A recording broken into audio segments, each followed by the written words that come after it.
Hello and welcome back to my channel. So thanks very much for everybody joining in today. Today what I wanted to do was my P Metallicas. I wanted to rehouse them.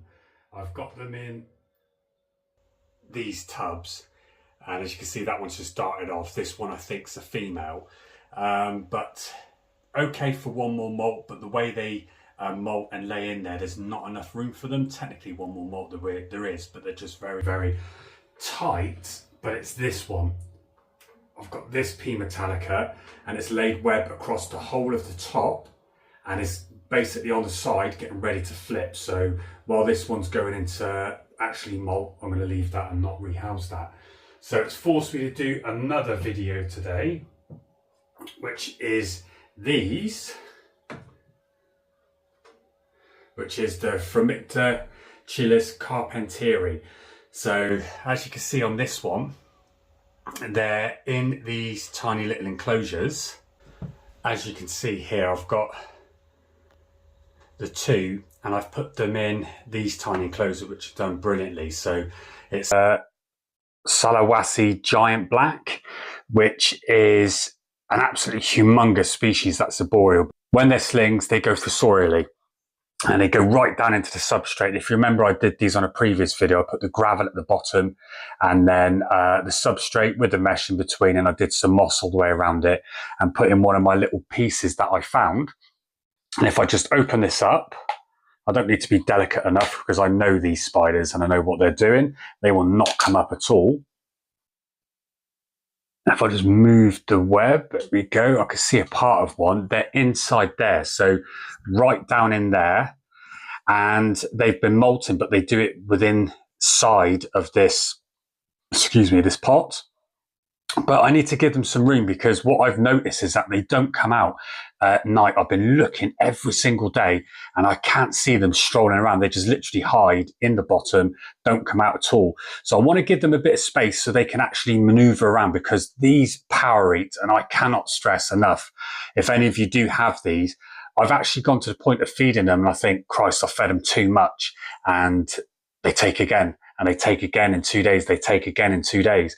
And I just don't see them. I see like the feet come out and then just grab them and pull them back. So I want to take them out and put them into something else. So another pot like this, but just bigger. I'm just thinking maybe 2-3 times the size so they can come out and go around. Because they've been power eating since I first had them, and they were very tiny, probably a centimetre. And they've grown, and I think they've molted 2-3 times in these. So they're definitely looking bigger, but I want to have a good look at them. So the plan is, I'll just get my little skewer stick, is if I can somehow, I'll have a catch couple something here just in case, because these are fast. But if I can get this out and see if I can prod it and go out onto here and just get a look at them, because we don't actually see these a lot until they start getting bigger and they feel a bit more safe and they stay out. The same as I've got Singapore blue, the Ornithopus velocipes, that doesn't actually come out as often, but now it's started getting to a good few centimeters. It's getting more bolder and it comes out, but then it runs off. So I think these are going to be the same. So the plan with this is I've made this. I just did this with a bit of din rail that I have, and then I just did it with a board at the bottom, and I got that from an electrical drum cable. It was like 10mm cable or something. And then I just got all my cork bark pieces that I get from collecting from where I live, and I just hot glued them in, put moss in, so they can't actually hide in anything. It can probably go there, but it can actually go down and disappear. But I want to just see if I can get it on here to see if it will rest. It'll probably run up and over, but if it does, it does. But if I can get it to sit there, I've got two, so one of them must be able to at least stop on here so we can have a look, and then I can show you what an adult size will look like on here. So this is going to be my little showpiece, so I can also get a terrestrial out and it'll walk there and it'll feel more comfortable, as if it's not exposed on any of the desk or stuff like that, or in the plastic. It'll feel a bit more natural, so it may just sit there and hide a little bit more. So if I can do that and get it out on here, we can have a look, it'd be brilliant.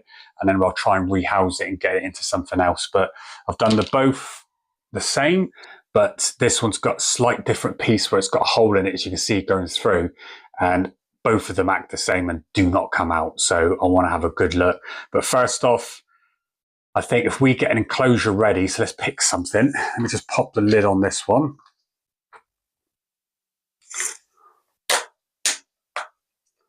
Right, so we've got both of them there. Now, I was either thinking, I think that would be fine. And with this one, some other species will actually just bite this and rip this apart and then get through. But for the minute, these, they do not explore. Until I see them standing out and exploring, then I may choose to put them in a different one. But I'm thinking, do I go with this or do I go a bigger size or that size?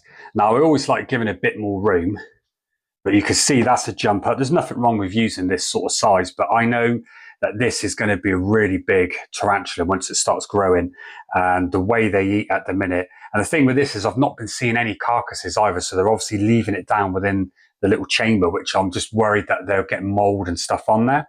So I want to give it a bit more space. So I'm thinking that that's basically just double the space inside.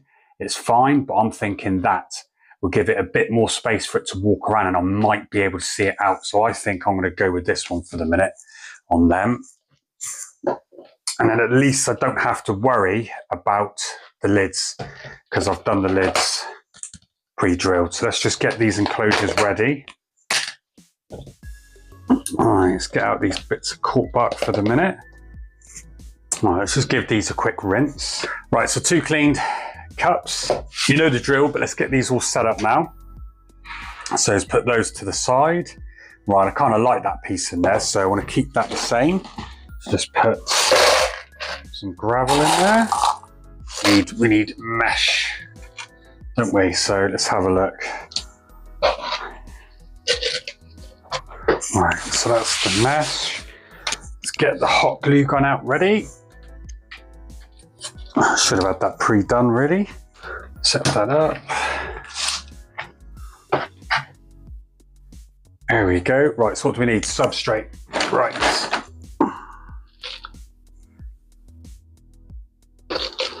Going to moisten up this substrate as well. Bit of a spray.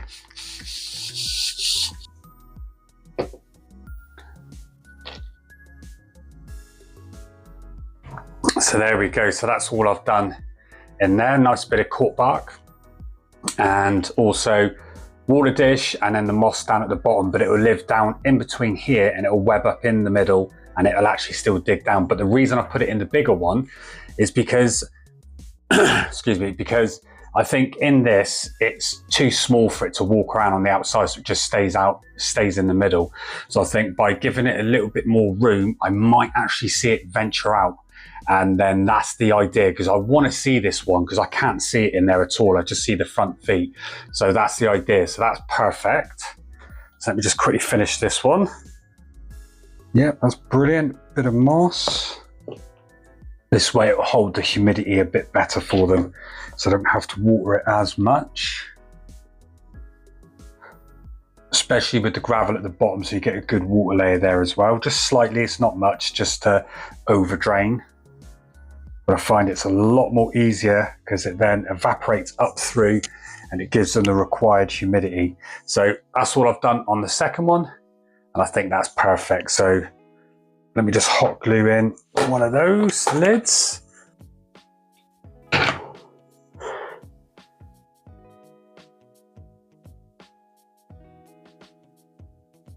Put that in and then just put a little bit of cold water over it and it makes it hot glue go off quicker. And there you have it.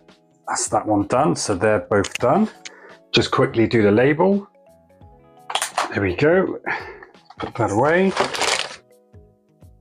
There we go. Got the label on. There we go. So I've got the labels on both. So we're done. Get a little catch cup ready and just a bigger one so it's easier to catch them if they run off, because I think these are going to be very, very fast. So there we go. So what I'm going to do is just mist my floor just in case they do go on it, they can get a drink. Right, so now I've got to try and get them out of here onto there. So let's move this out and do one at a time. Leave that one there. Just get rid of this bit of hot glue.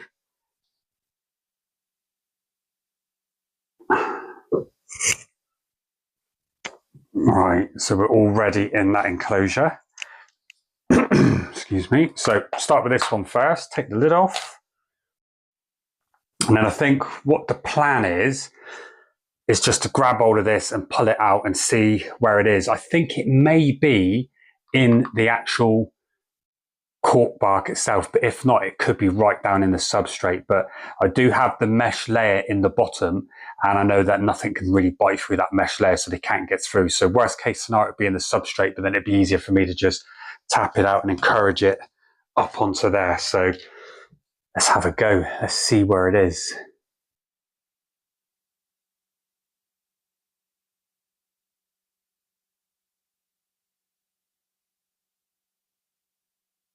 Right, so it's not in here. Can actually see it moving around now. It's right in here. Don't want to spook it too much. I want to be able to see where it's going.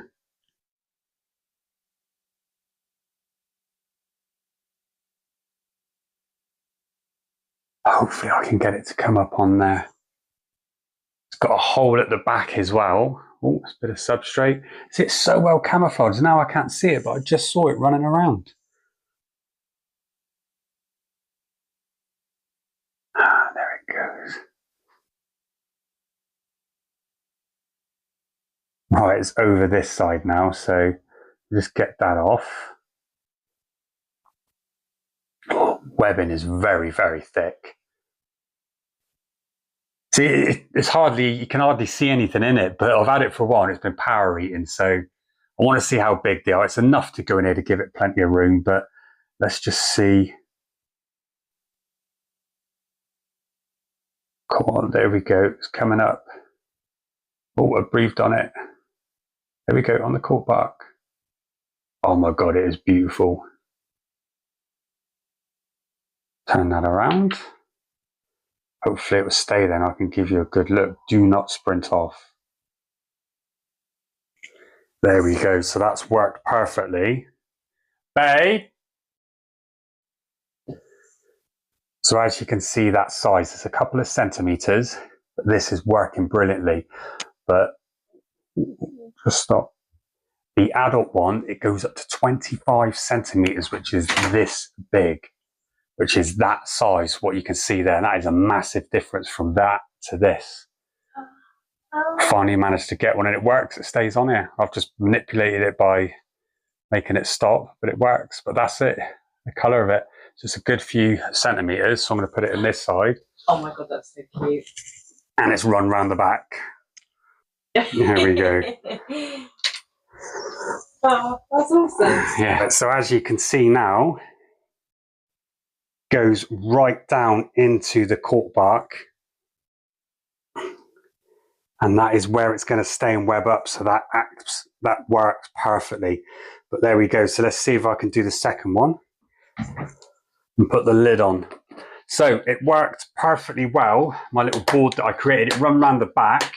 Can't really hide too much. Smaller slings can get under the back of the rail that I've done, but I can still get them out while I manipulate them with this. So that's brilliant, but then it's good for display of the spiders. So normally you wouldn't get to see this sort of thing. So it'd just be straight into the other one. And I don't want to use like catch cups. It's only for if they're sprinting off and I've got something a bit more defensive or something like that. But that worked out perfectly. So let me just quickly clean up that old debris. And you saw there, it didn't freak out. It wasn't too alarmed because it was on the same sort of material as what it was used to in the enclosure. So it just sat there. You've got to look at it. But Christ, that size is just what it's going to be compared to what it is. But at least I've seen it, so I know it's okay. So let me just move that one there. And that'll web up again in the next couple of days or dig down still. So let's see if I can have the same sort of calmness from this one. Straight off with the lid because it's going to be right down in the middle. But there you go. If you can see that in there, lives right down in there. And I've done the same with a little tiny bit of moss to hold the humidity, but it's dug right down through. But I never see it come out. They just come at the top and then they just do a little bit of poop. And then I clean that out. It sort of balls up into the substrate. But let's see if this one's any bigger.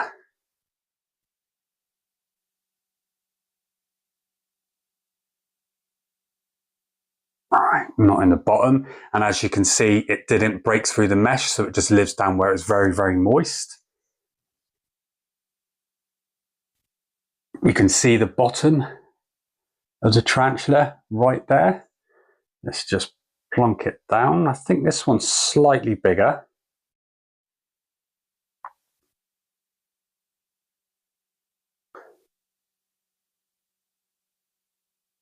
See it coming out the top there. It doesn't want to leave. Look at that, look. Absolutely stunning. Do you believe that this can get to the actual size of 25 centimeters, as some have been known? That's just massive next to that. I mean, look at that for the size. This to that. It's insane. But absolutely stunning. Come on, buddy. They're fed well. You can see that. Come on, mate. On there you go. Nicely and easy. There we go. So as you can see, this works perfectly well. And what's that? 3 centimeters? So I had them very, very small. You can see from the abdomen size, they're well fed. And they've got a good eyesight as well. I've noticed when I take the lids off, they turn around and they can sense my movement. But not really defensive, haven't gone into any sort of threat displays or nothing. They're very food hungry. They take off me all the time, hence the size of the abdomen. But just look at the colors. It's jet black. You can definitely see that that's in pre-molt, and orange hair on all over the legs. But then it's got little orange bands across the front legs and the back legs as well. But here we go, I'm breathing on it. Works well, this. So it's going to obviously try and hide. Let's see if I can get this one in now.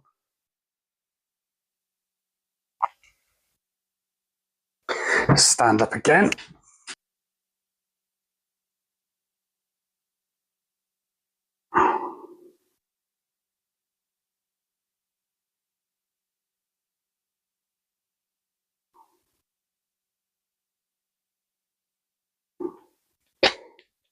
See if I can do it that way.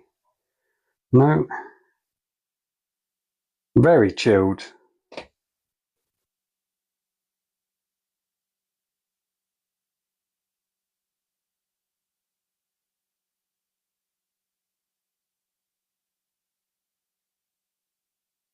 And there we go, just straight in, straight down that, right at the bottom. So there it is down there.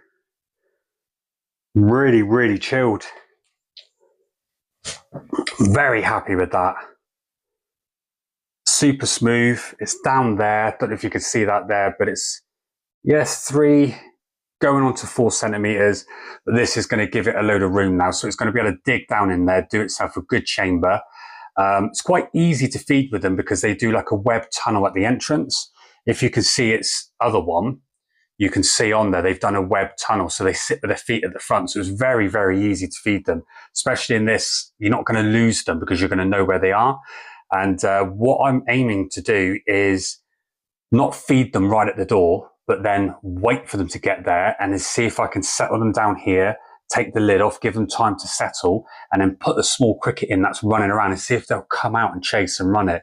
That's what I want to see. Plus, I also want to see if it stretches out and stands on the actual plastic of the tub, because then I can get an easy measurement and I can see how well they're growing. So I think that's absolutely brilliant. That worked out really, really well. Let's give that another water. And I think my little display that I've done worked really well. What I'm going to do is I've got another couple of spiders I've ordered again from the spider shop come in next week. So you'll see that in the next couple of weeks of video. But that I've got something exciting that I've had before that I moved on to someone else, but I've got a pair. So ones that can grow on to be a breeding pair. And it is like a rarish one that you don't really see a lot in the hobby, but they're absolutely stunning. So I'm going to see if I can get them out on here. And I think they're about 10 centimeters. So it'd be a good size to start to see on there, but they're feisty. I've had them before on the channel, and They go into threat display. It's an arboreal species. Got a couple other things in there as well, but I'm going to see if I can get them out in here so you can have a look. But they'll probably run all over. But at least if I can get them to sit there, we can have a good view of them. And this works well as a good viewing station. Excuse me. I just think it looks really good and it works well. I've put it on like balls that roll, so I can, yeah, they're all sealed on there. So it's got metal balls on the bottom, so I can spin it around and just roll it all over. And I could put it down here and do close-ups with it. But I think it's absolutely brilliant. But you saw there, it just calmed the spider down. And even though it's under 1, 2, 3, 4 different lights to light this up, they didn't freak out. So that was very, very good. So I'm super pleased with that. So there we go. That rehouse is done. So thanks very much for watching. Don't forget to leave a comment, like the video. Let me know what you think, and I will see you on the next one.